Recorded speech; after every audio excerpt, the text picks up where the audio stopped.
Baiklah, di sini kita akan melanjutkan pembelajaran kita yang selanjutnya, yaitu kombinasi.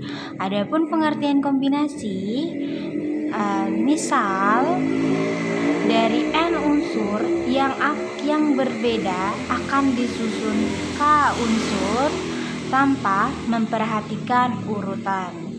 Jadi, perbedaan permutasi dan kombinasi sendiri memang terdapat pada urutannya, di mana pada kombinasi itu memperhatikan urutan, sedangkan pada permutasi itu sebaliknya, itu tidak memperhatikan urutan. Untuk lebih mudahnya, bisa kita lihat dalam contoh kehidupan sehari-hari, di mana semisal ada Ari, sini ada Ari, ada Budi,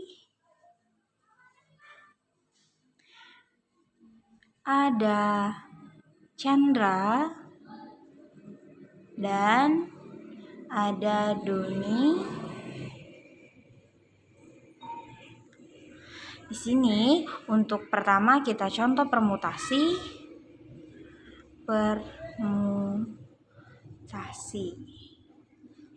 Contoh permutasi dalam kehidupan sehari-hari bisa kita lihat dalam proses pemilihan ketua kelas, di mana misal Ari terpilih menjadi ketua kelas dan Budi terpilih menjadi wakil ketua kelas, itu tidak sama dengan Budi terpilih menjadi ketua kelas dan Ari menjadi wakilnya.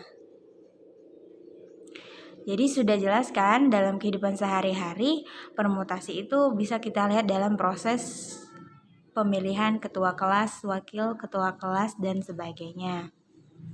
Ya, kalau contoh sehari-hari kombinasi, ini bisa kita misalkan jika Ari, Budi, Chandra, dan Doni itu ditugaskan untuk mewakili rapat keluarga. Jadi kalau ada rapat itu tanpa jabatan tertentu, maka jika Ari dan Chandra yang datang itu akan sama saja dengan Chandra dan Ari yang datang, karena tidak mempunyai jabatan tertentu. Jadi akan sama saja, siapa saja yang datang itu akan sama saja. Selanjutnya kita langsung masuk ke rumus, di mana rumus kombinasi itu N kombinasi K itu menghasilkan N faktorial per K faktorial dikali N min K faktorial. Karena ini penting, diusahakan dibuat dengan huruf yang lumayan besar. Kita langsung masuk ke contoh soal. Contoh soal yang pertama itu misal ada 4 saudara yang akan menghadiri rapat keluarga, yaitu ada Ari, Budi, Chandra, dan Doni, yang akan dipilih 2 orang. Berarti hanya 2 orang dari 4 orang ini. Ada berapa undangan tersebut dapat dipenuhi? Ada berapa cara? Nah, kita langsung masuk ke rumus. Kita langsung buat N di sini sama dengan 4. Kenapa 4? Karena jumlah Ari, Budi, Chandra, dan Doni itu berjumlah 4. Sementara K-nya itu bernilai 2 karena yang akan dipilih itu hanya 2 orang yang mewakili. Kita langsung masuk ke rumus, di mana N kombinasi K itu sama dengan N faktorial per K faktorial dikali N min K faktorial. Kita langsung masuk ke rumus ini saja. Di mana 4 kombinasi dengan 2 itu sama dengan 4 faktorial per 2 faktorial, di sini K-nya 2, dikali 4 min 2 faktorial. Selanjutnya 4 faktorial per 2 faktorial dikali 4 dikurang 2 itu menghasilkan 2 faktorial. Ini 4-nya bisa diuraikan, 4 dikali 3 dikali 2 faktorial per 2 faktorial dikali 2 faktorial. 2 faktorialnya bisa kita sederhanakan. 2 faktorialnya bisa kita sederhanakan sehingga 4 dikali 3, 4 dikali 3 per 2 faktorialnya bisa kita uraikan 2 dikali 1. Sehingga 12 per 2. Ini menghasilkan 6 cara. Jadi ada 6 cara mereka bisa mengikuti acara rapat keluarga.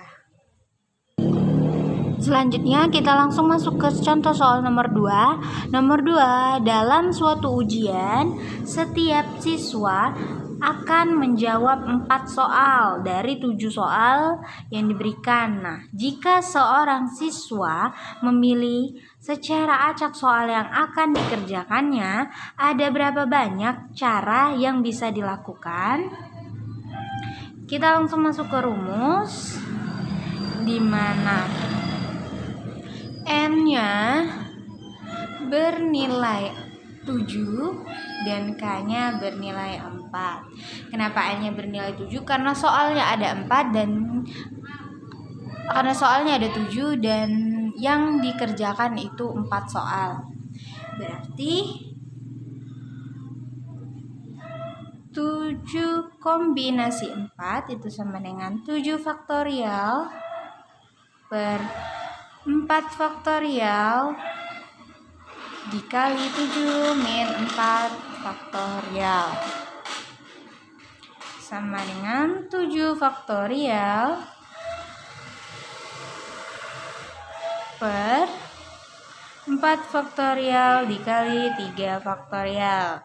7-nya itu bisa kita sederhanakan jadi 7 dikali 6 dikali 5 dikali 4 faktorial. Kenapa berhenti sampai 4 faktorial? Karena ini berfungsi untuk dalam proses penyederhanaannya. 4 faktorial di bawah, 3 faktorial bisa kita uraikan menjadi 3 dikali 2 dikali 1. 4 faktorial bisa kita sederhanakan sehingga menghasilkan 3 dikali 2 itu sama dengan 6, berarti bisa kita coret 6-nya sehingga menghasilkan 7 dikali 5 itu 35 cara. Sehingga ada 35 cara siswa tersebut mengerjakan soal. Selanjutnya kita langsung masuk contoh soal yang ketiga, sebuah kontingen matematika yang terdiri atas 5 siswa. Jadi ada 5 siswa yang akan mengikuti kontingen tersebut. Nah, siswa ini dipilih dari 6 siswa putra dan 4 siswa putri. Pertanyaannya, tentukan banyaknya cara kontingen ini dapat dibentuk. Jika kontingen tepat 2 putra, jadi dia menginginkan 2 putra. Yang pertama, kemungkinan yang pertama, kontingen 2 siswa putra dapat dipilih dari 6 siswa putra. Hal ini berarti karena ada 6 siswa putra, sementara yang dipilih hanya tepat 2 putra, berarti ini menghasilkan 6 kombinasi 2.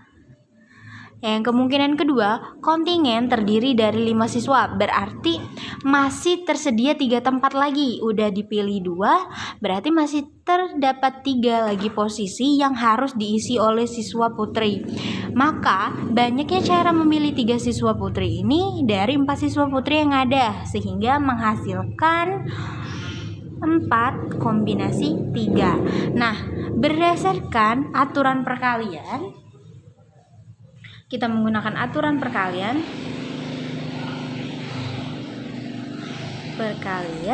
ini bisa kita rumuskan.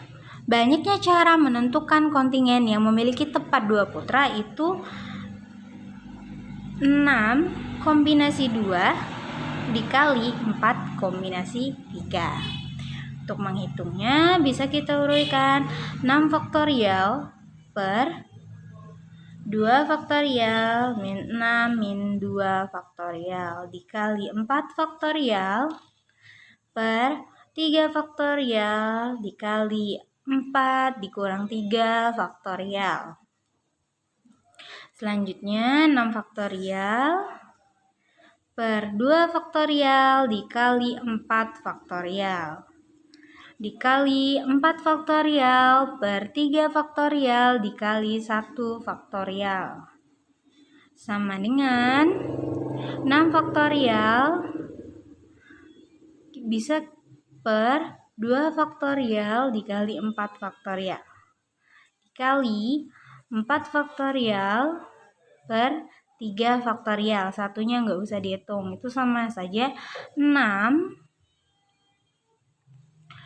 dikali 5 dikali 4 faktorial per 2 faktorial dikali 2 dikali 1 dikali 4 faktorial. 4 faktorialnya bisa kita sederhanakan. Selanjutnya 4 dikali 3 faktorial per 3 faktorial. 3-nya bisa kita sederhanakan. Selanjutnya itu ada 6 dikali 5 itu 30 per 2 dikali 4 faktorialnya 4. 30 dibagi 2 itu 15. 15 dikali 4 itu menghasilkan 60 cara. Sehingga bisa disimpulkan kontingen tersebut jika tepat 2 putra itu bisa disusun dengan 60 cara. Selanjutnya kita masuk ke soal yang B, itu kontingen memiliki paling sedikit 1 siswi.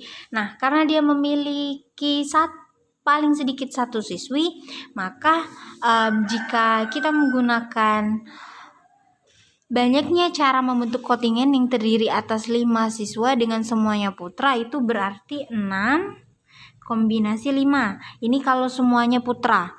Kalau semuanya putra 6 kombinasi 5 itu bisa kita hitung 6 faktorial per 5 faktorial dikali 6 min 5 faktorial. Sehingga menghasilkan 6 faktorial per 5 faktorial dikali 1 faktorial sama dengan 6 dikali 5 faktorial per 5 faktorial. 5-nya bisa kita sederhanakan sehingga menghasilkan 6 cara. Ini kalau semuanya putra. Selanjutnya, sedangkan banyaknya cara membentuk kontingen adalah kombinasi 5-10 karena jumlah seluruh pesertanya 10 dan yang akan diikut sertakan itu hanya 5 siswa. Jadi kombinasi 10 kombinasi 5 itu menghasilkan 10 faktorial per 5 faktorial dikali 10 min 5 faktorial. Sehingga menghasilkan